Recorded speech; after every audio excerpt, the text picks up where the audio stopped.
Today on Rappler.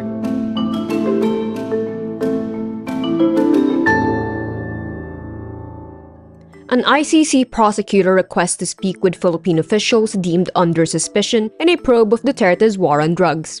A fishing ban is imposed in Limay, Bataan in the aftermath of the empty Terra Nova oil spill. Ad agency Gigil apologizes for the controversial Gil Tulog street signs. Anti-government protests erupt in Venezuela following disputed election results. Singapore is the world's most powerful passport in 2024. And Filipino boxer Nesty Petesio advances in the women's 57-kilogram division in the Paris Olympics. The prosecutor of the International Criminal Court requests an interview with Philippine officials it considers as under suspicion in its ongoing investigation of Rodrigo Duterte's war on drugs. Solicitor General Menardo Guevara says the individuals are under suspicion, not suspects, and they may agree or refuse to be interviewed. Guevara refuses to name the officials. But former Senator Antonio Trillanes earlier published a document from the ICC's Office of the Prosecutor, or OTP, naming 5 police officials. They are Senator Ronald Bato de la Rosa, former Police Chief Oscar Albayalde, North Luzon Police Commander Major General Romeo Caramat, former NAPOLCOM Commissioner Edelberto Leonardo, and former Police Chief Intelligence Officer Eleazar Mata.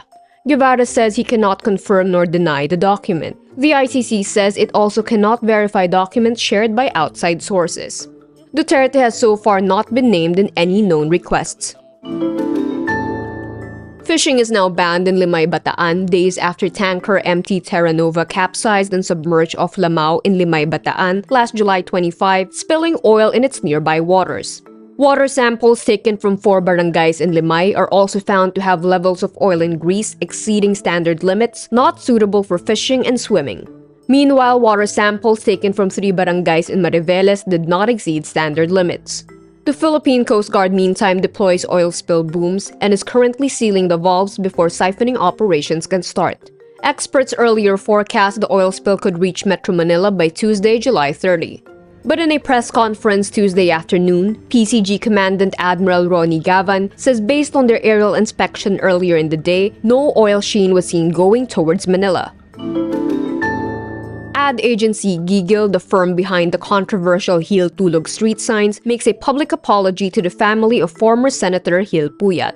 In a statement, Gigil says it has personally reached out to the Puyat family to convey its regrets and express its respect for the legacy of the former senator.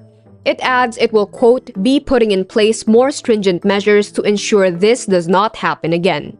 The Puyat family filed a complaint with the Ad Standards Council of the Philippines against Gigil on Friday, July 26, saying the street signs were a total disrespect to the legacy of former Senate President Gil Puyat. Puyat's son Victor said the marketing campaign done to promote the melatonin brand Wellspring goes against the ASC's Code of Ethics. He says he wants Gigil to be suspended or banned from the ASC.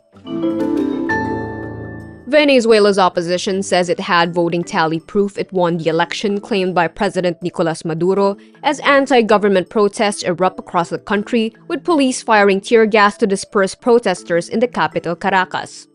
Maduro and his opposition rival Edmundo Gonzalez were each claiming victory in the presidential election on Monday morning, July 29, after an election marked by accusations of underhanded tactics and isolated incidents of violence. Many staged cacerolazo demonstrations across the country, a traditional Latin American protest in which people bang pots and pans.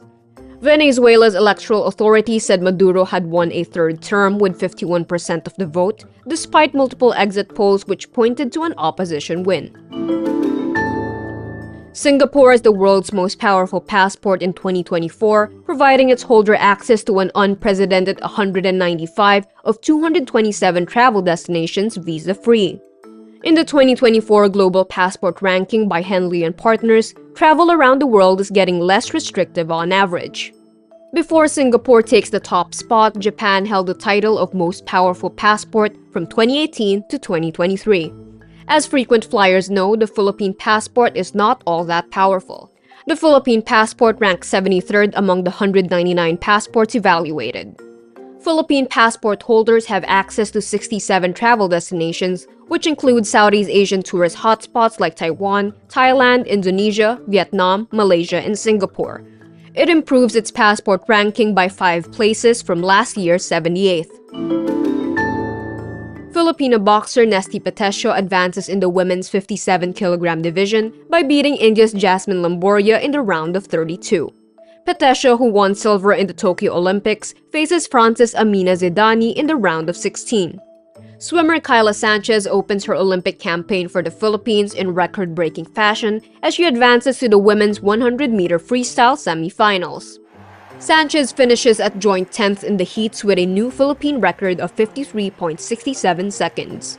Rower Joanny Delgaco, meantime, is out of the medal picture as she hopes to win her last 2 races to get the highest possible ranking of 13th place in the women's single sculls.